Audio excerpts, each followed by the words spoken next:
Características del anticristo.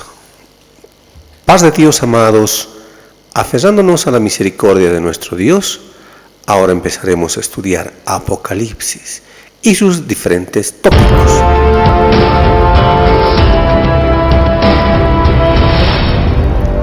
En este estudio, en Solo Biblia, como palabra inspirada, veremos algunas revelaciones de las características del anticristo en cuanto a su complicidad con Satanás, que es el engañador e imitador, el caballo blanco.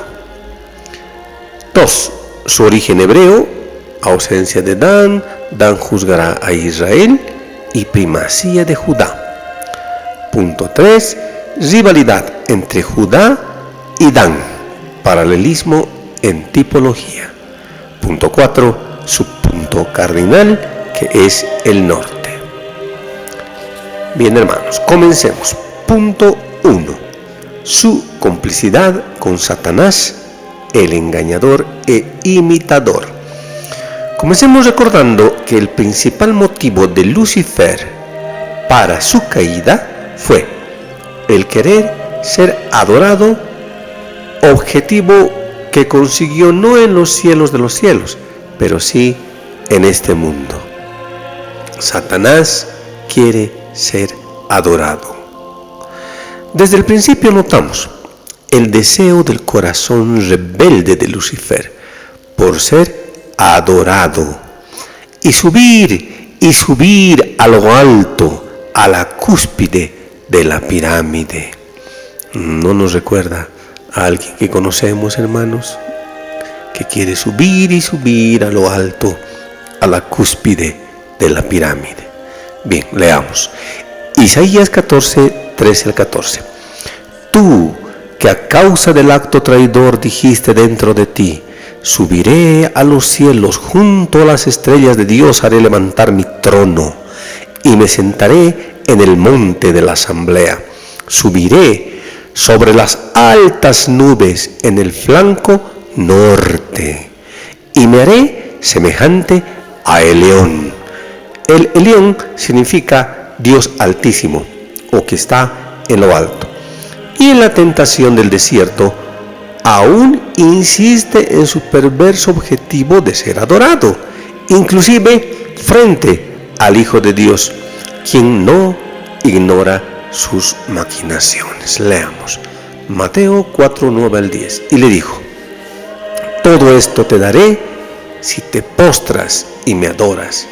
Pero Jesús le dice: apártate, Satanás, porque está escrito: al Señor tu Dios adorarás y a Él solo servirás.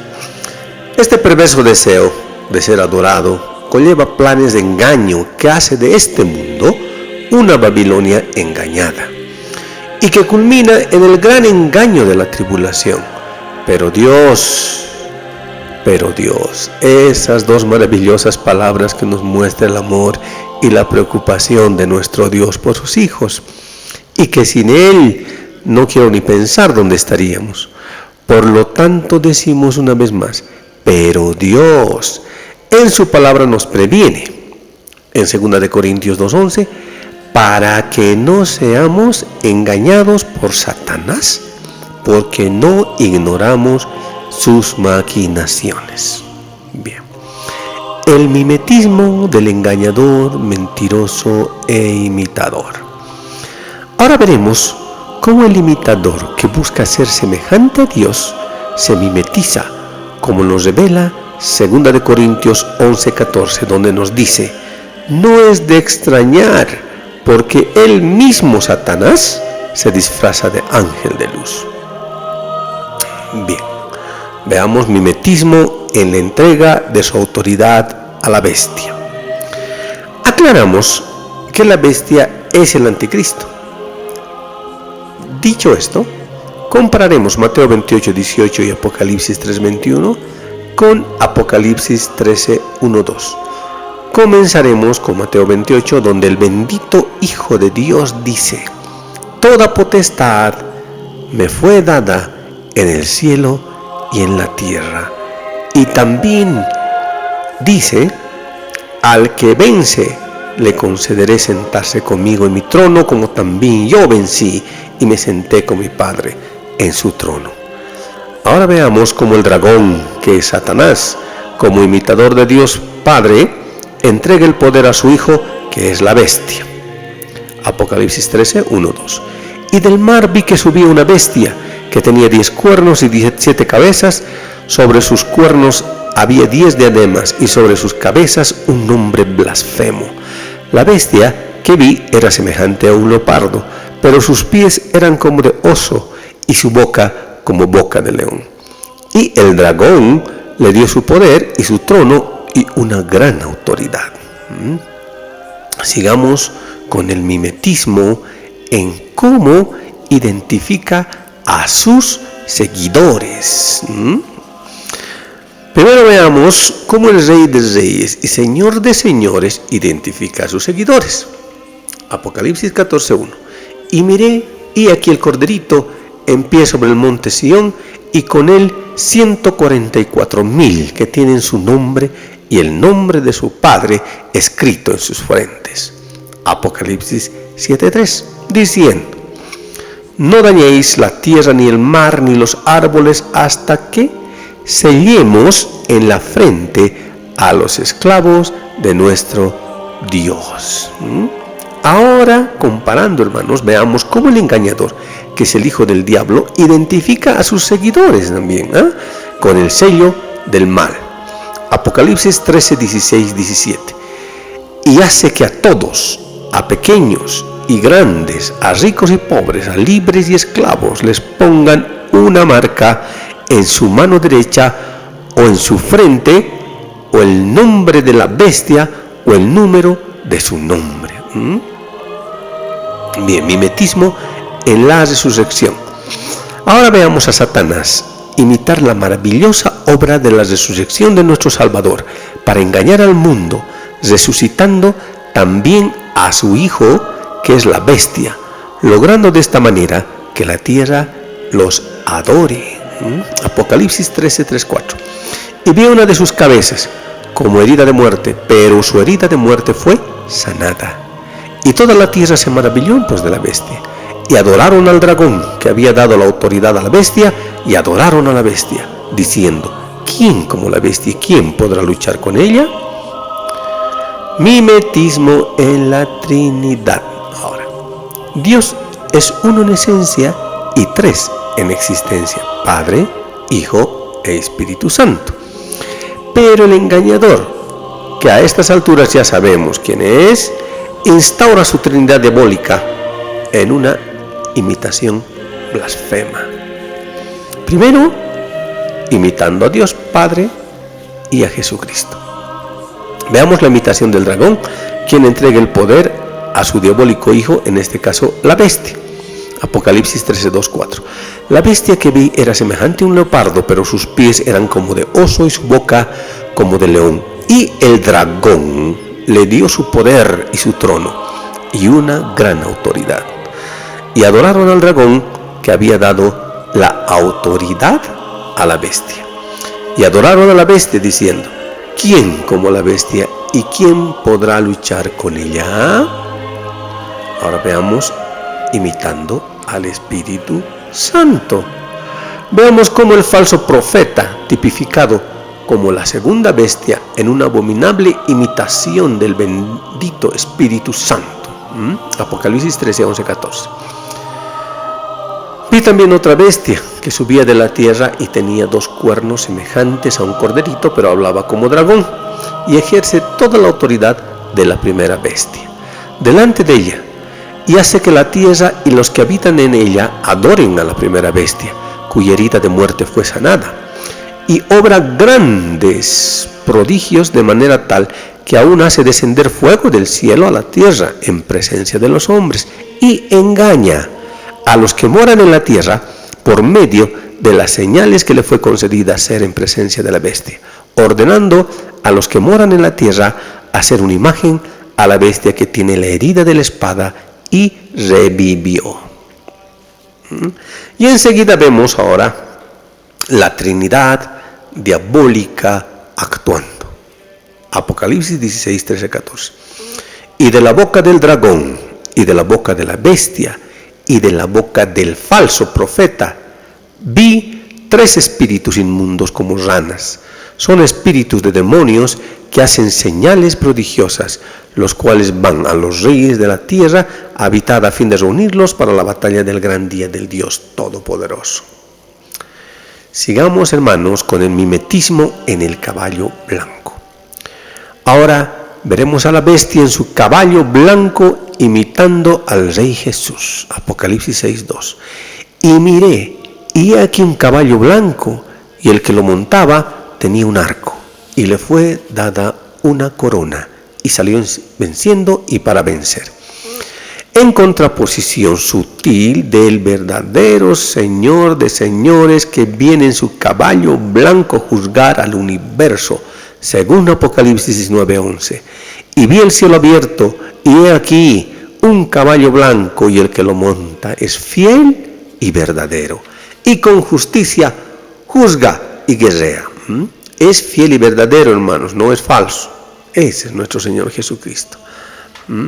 Como un paréntesis, cabe mencionar también que existe un personaje en una religión que según sus libros sagrados cabalga en un caballo blanco. Este es el Mahdi, o Mesías prometido del Islam. 2 reconocidos autores musulmanes egipcios, Muhammad ben Isat y Muhammad Arif, escriben en su libro El Mahdi y los tiempos del fin, que leyendo del libro Apocalipsis se puede entender claramente que el Mahdi es el primer jinete del caballo blanco. Eso es lo que dicen. Bien, volviendo al tema y enfocándonos ahora en la imitación del caballo blanco, haremos un trazo hasta Oseas 1:5, donde el Dios de los ejércitos dice, Oseas 1:5, y sucederá que en aquel día quebraré el arco de Israel en el valle de Jezreel.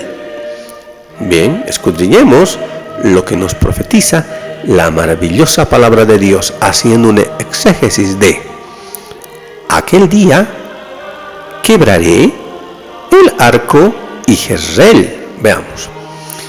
Comenzaremos con aquel día. Aquel día. Bueno, aquel día no es más ni menos que el gran día del Señor relatado por los profetas, entre ellos Joel. Leamos a Joel. Joel 2:30-32. Y haré prodigios en los cielos y en la tierra, sangre y fuego y columnas de humo. El sol será convertido en tiniebla y la luna en sangre, antes que llegue el día de Yahvé, grande y terrible. Entonces todo el que invoque el nombre de Yahvé será salvo, porque en el monte Sión y en Jerusalén quedarán los redimidos conforme ha dicho Yahvé, a quienes les son anunciadas buenas noticias a los que Yahvé ha llamado. Bien, exégesis de quebraré ahora. El verdadero jinete del caballo blanco final, que es Jesucristo, por si acaso, quebrará el arco del falso jinete del primer caballo del Apocalipsis. Veamos como un ejemplo. Cómo quebrar el arco del enemigo significa destruir sus fuerzas en Jeremías 49:35. Así dice Yahvé Sebaot: he aquí, yo quiebro el arco de Elam, el centro de su fortaleza. Bien, ahora veamos la exégesis del arco. ¿Ya? Arco. Notemos que el arco del jinete del primer caballo blanco no lleva flecha. Es un arco sin flechas. Este personaje va a salir en paz. No necesitará tomar el poder a la fuerza.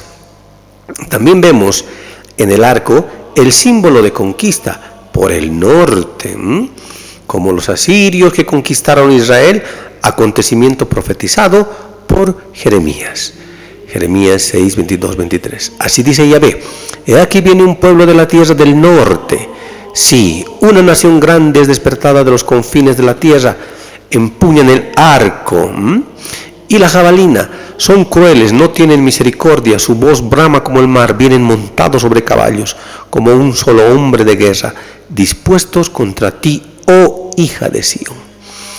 En el lenguaje poético del Antiguo Testamento, el arco también representa el poder. Veamos en Job 29:20 que dice: mi gloria era siempre nueva y mi arco se reforzaba en mi mano. Ahora veamos la exégesis de Jezreel.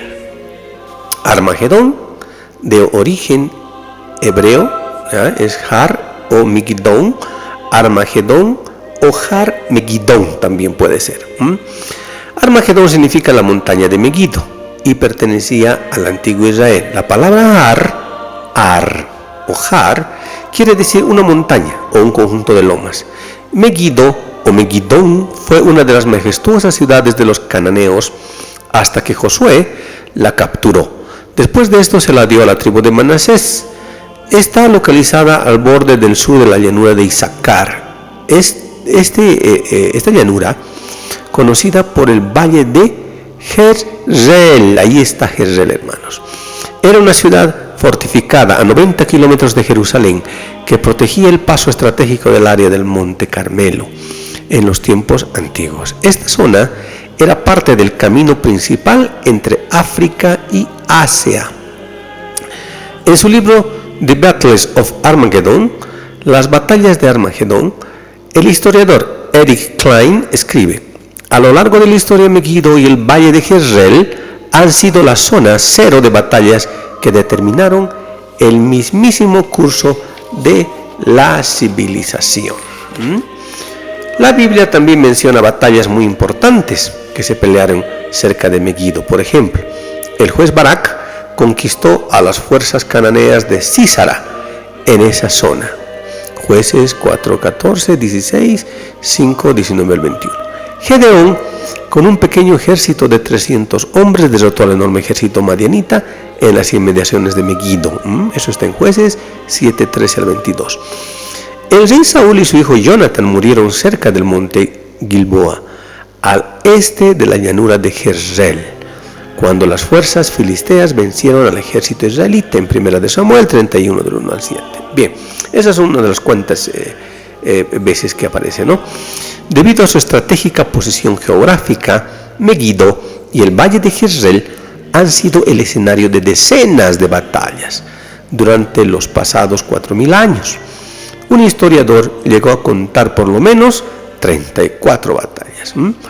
En el libro de Apocalipsis, el contexto en el que aparece deja muy claro que la batalla de Armagedón en el valle de Jezreel afectará la vida de toda persona de la tierra.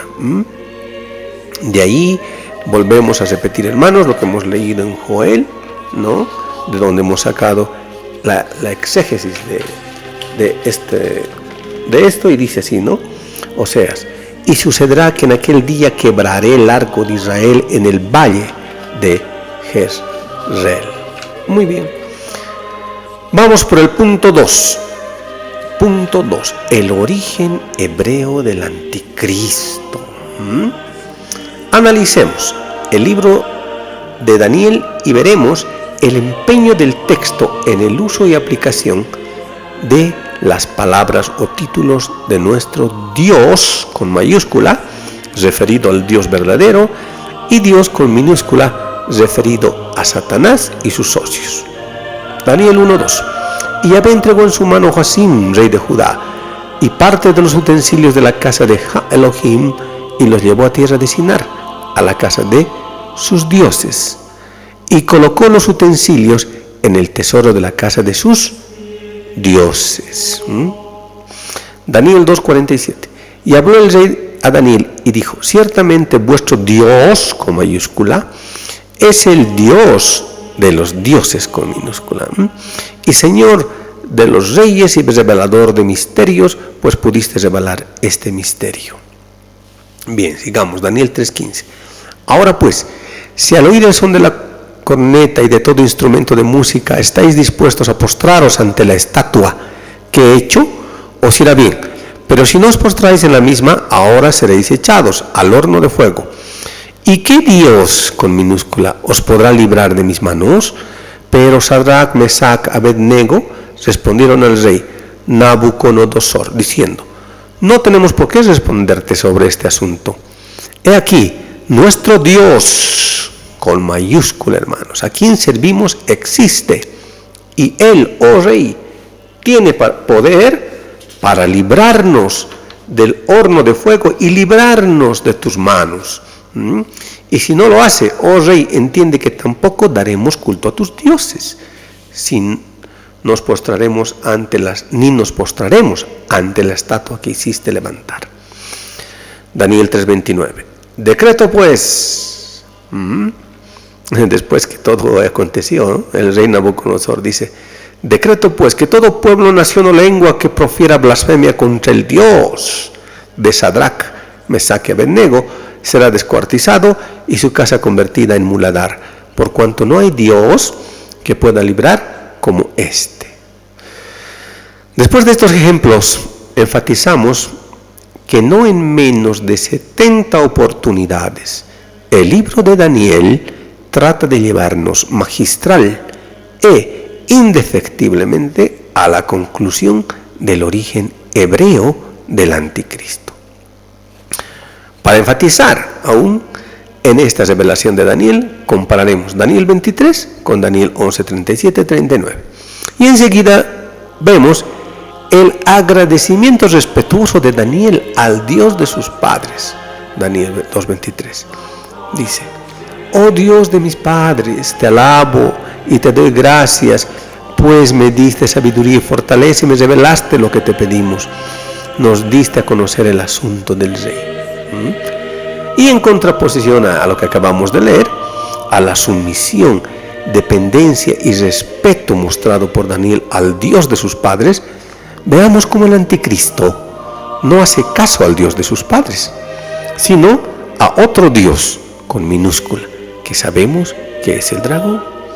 Daniel 11, 37, 39. Del Eloá de sus padres no hará caso, ni del deseo de las mujeres, ni respetará a Dios alguno, porque se engrandecerá a sí mismo por sobre todas las cosas.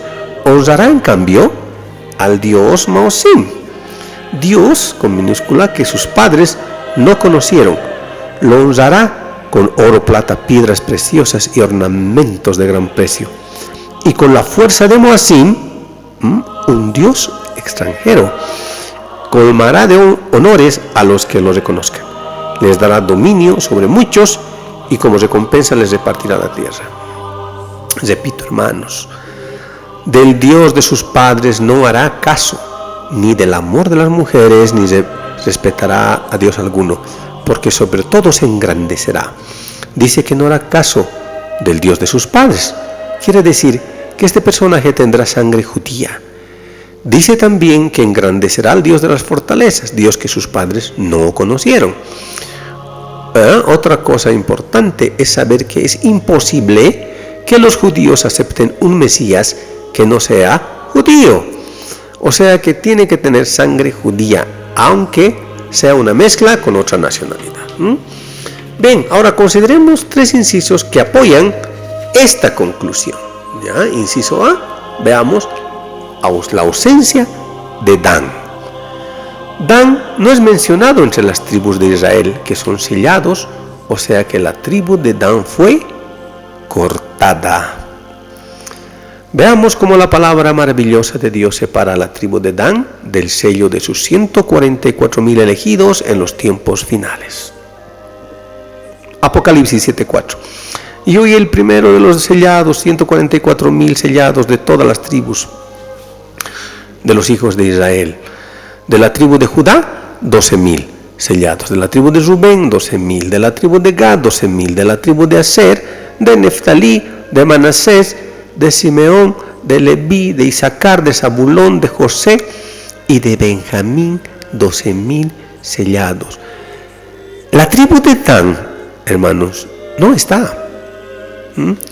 Es reemplazada por Manasés, posiblemente para el cumplimiento de la promesa que Jacob le hizo a su hijo José cuando le dice en Génesis 48:20: yo te entrego una mejor parte que a tus hermanos. Bien, veamos el inciso B. Dan juzgará a Israel.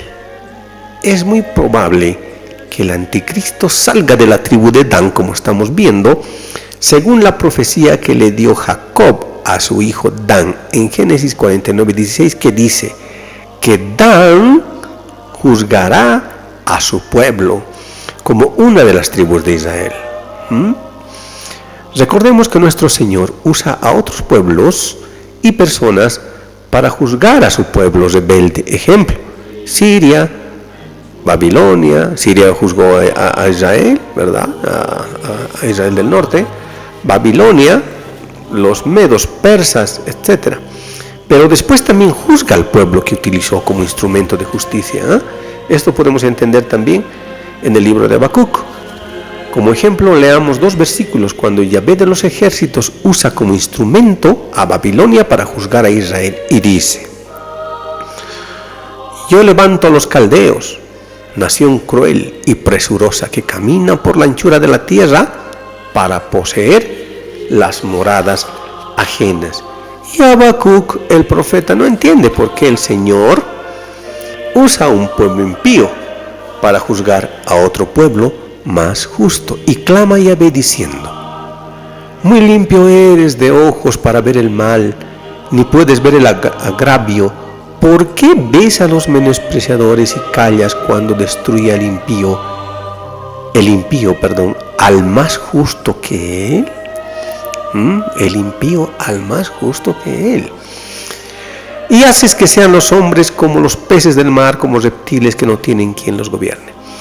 Si nos damos cuenta, Dan nunca ha juzgado a Israel.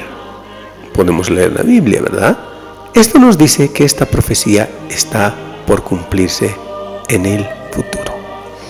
Inciso C, primacía de Judá. Judá encabeza el listado de los 144,000 sellados, y no el primogénito Rubén, o Simeón, o Leví. Veamos, hermanos. Primero veamos la bendición que hizo Jacob a sus hijos, comenzando con el primogénito Rubén y los demás que son las tribus de Israel. En Génesis 49:1-10, y llamó Jacob a sus hijos y dijo: reuníos y os anunciaré qué os acontecerá en los días postreros. Juntaos y escuchad, hijos de Jacob, oíd a vuestro padre Israel. Rubén, tú eres mi primogénito, fuerza y primacía de mis hijos, principal en dignidad y principal en poder, desbordado como agua en insolencia, te degradaste. Profanaste el lecho de tu padre, subiste a mi tálamo. Simeón y Leví son hermanos, sus cuchillos e instrumentos de injusticia. No entre mi alma en su consejo, ni mi espíritu se una a su asamblea, porque en su furia asesinaron varones y en su temeridad desjarretaron bueyes. Maldito su furor, porque fue cruel, y su furia, porque fue implacable. Los desparramaré en Jacob y haré que se dispersen en Israel. Judá, te alabarán tus hermanos, tu mano en la cerviz de tus enemigos, los hijos de tu padre se postrarán ante ti.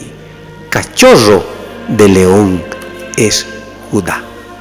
Repito, hermanos, cachorro de león es Judá. Subiste cual un brote, hijo mío, habiéndote reclinado dormiste. ¿Quién hará que se levante? No será quitado el cetro de Judá, ni el legislador de su muslo, hasta que venga Silo, expectación de las naciones. Bueno, hay mucho que discernir aquí, hermanos, pero nosotros nos concentraremos en el orden es decir, la diferencia en la primacía de Judá respecto a Rubén, que es el primogénito. Pero volviendo al final de los tiempos, observamos la primacía de Judá en los escogidos para el sello del final de los tiempos. En Apocalipsis 7:4, que dice: y oí el número de los sellados, 144,000 sellados, de todas las tribus de los hijos de Israel. Y ahí comienza, ¿no? De la tribu de Judá, 12,000 sellados, dándole la primacía a Judá. De la tribu de Rubén, 12,000 sellados, de la tribu de Gad, 12,000 sellados. Vemos entonces que la primacía, hermanos, es de Judá ante todos sus hermanos. Bien, y Adán no se lo considera porque es cortado. Punto 3. Veamos, hermanos, el punto 3, la rivalidad entre Judá y Dan. Paralelismo en tipología. Judá cachorro de león, Dan, víbora y serpiente. Recordemos que Jesucristo nace de la tribu de Judá. En la profecía de Jacob dada a sus hijos se presenta dos tipos dados, tanto a Judá como a Dan. A Judá en Génesis 49:9 como cachorro de león. Cachorro de león, hermanos, cachorro de león Judá. Y a Dan en Génesis 49:17 como serpiente junto al camino, reptil astado junto al sendero. Hasta aquí no hay ningún problema ni imitación. Sin embargo, veamos la importante transformación o metamorfosis que nos muestra la Biblia en la profecía de Moisés acerca de los hijos de Israel, al decir en Deuteronomio 33:22 que Dan es cachorro de león.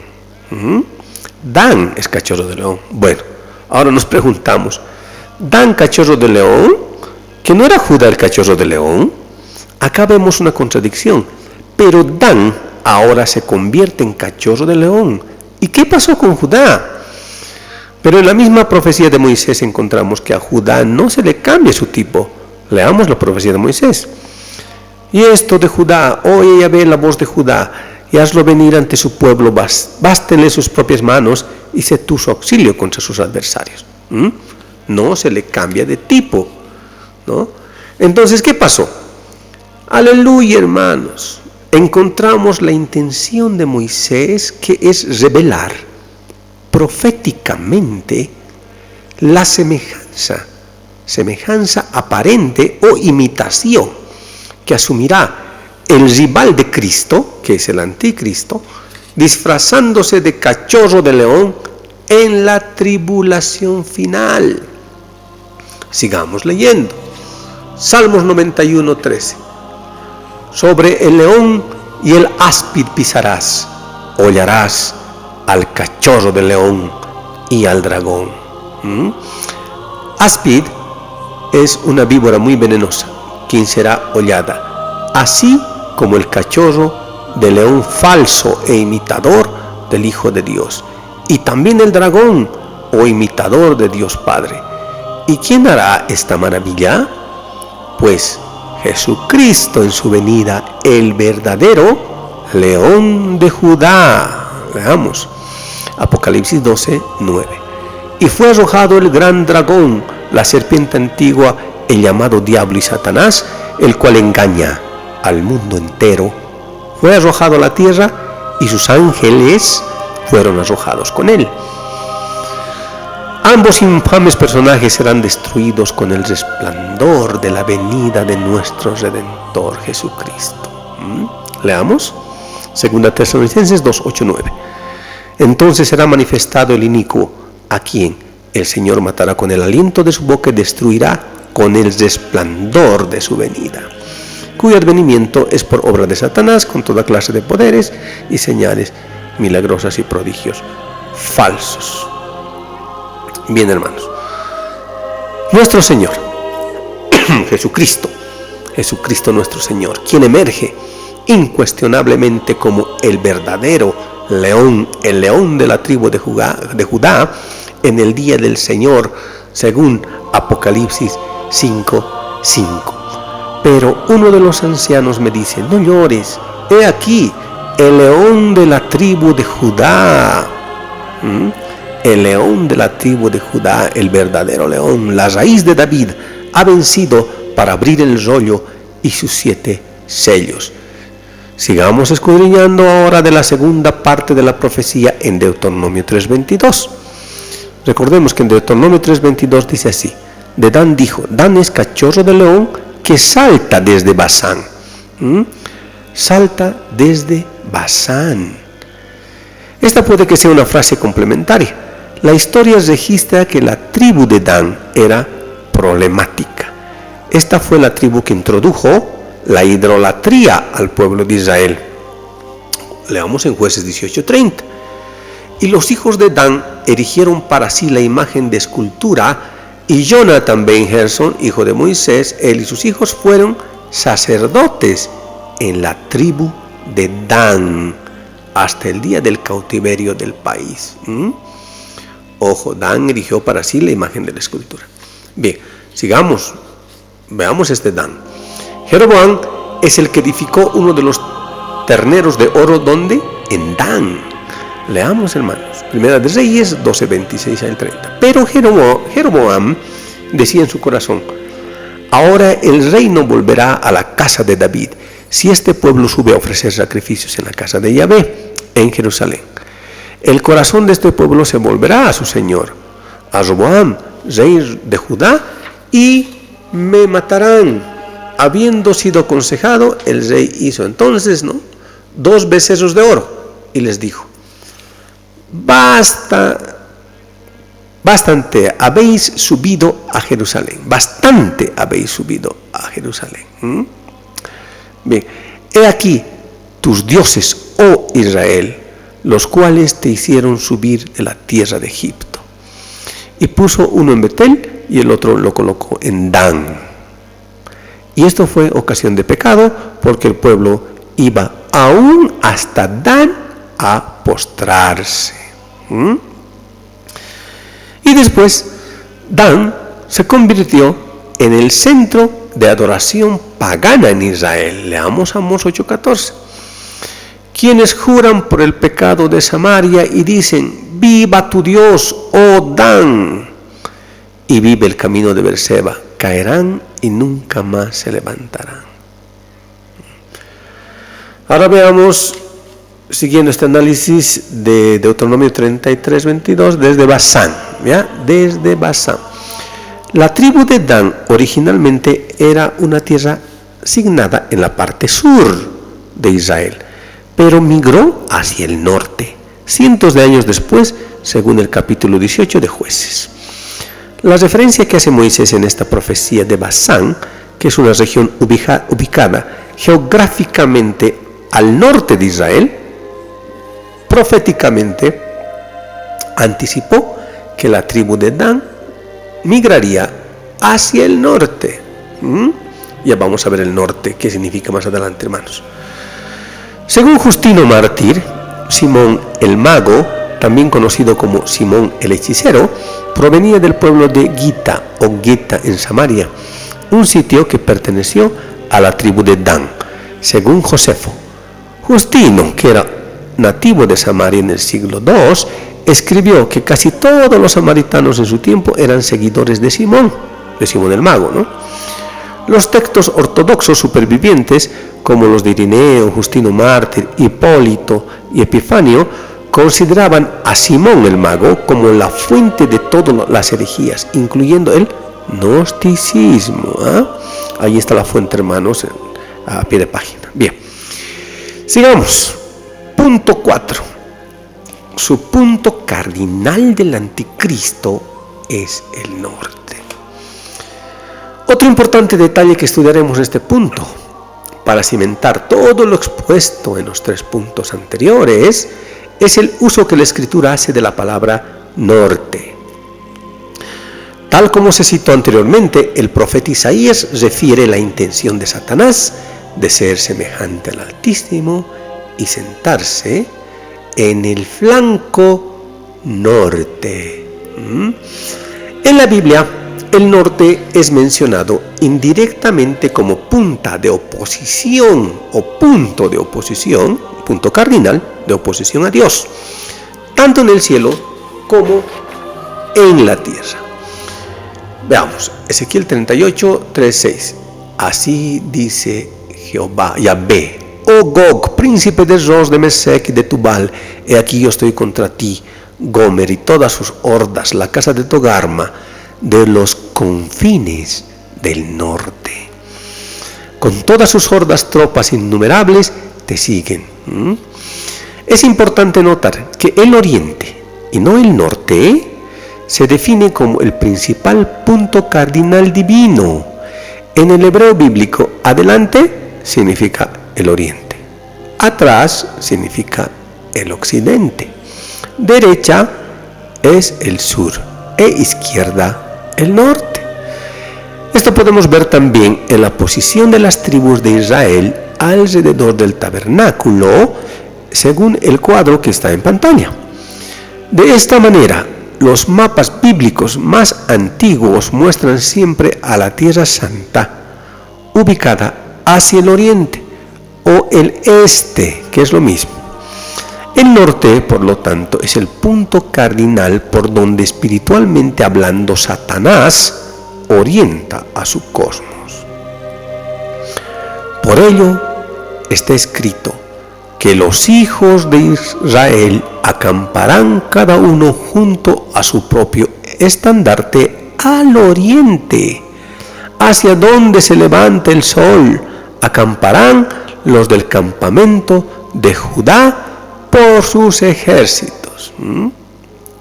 Pero el estandarte del campamento de Dan estará al norte.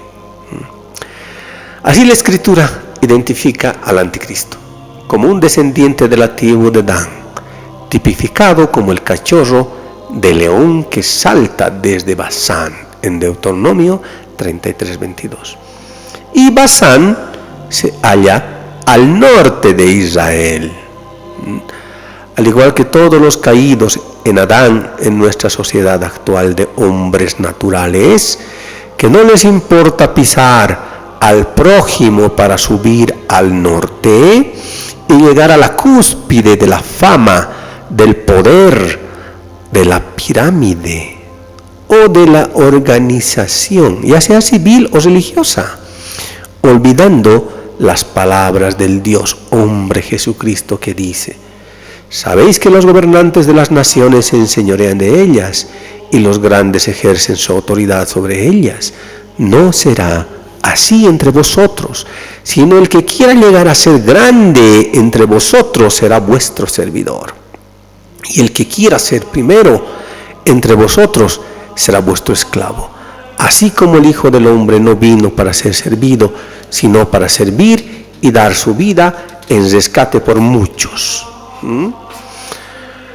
Asimismo, hermanos, en la tribulación final, Satanás infundirá el abominable anhelo de ser adorado en su hijo la bestia, que tiene número de hombre. Su número es 666. Y que su número es el 6, día en que creó al hombre. Día en que Dios creó al hombre, en el día sexto. Pero que por causa de su nefasto y desnaturalizado propósito de llegar a ser divino, según segunda de Tesalonicenses 2:4, este anticristo o este engañador se opone hasta el punto de sentarse en el santuario de Dios, proclamándose que es Dios, convirtiéndose de esta manera en la abominación desoladora, o sea, el 666 o 666. 6 porque se opone contra Dios. 6 hasta el punto de sentarse en el santuario de Dios, y 6 proclamándose que es Dios. La gloria sea siempre para nuestro Dios.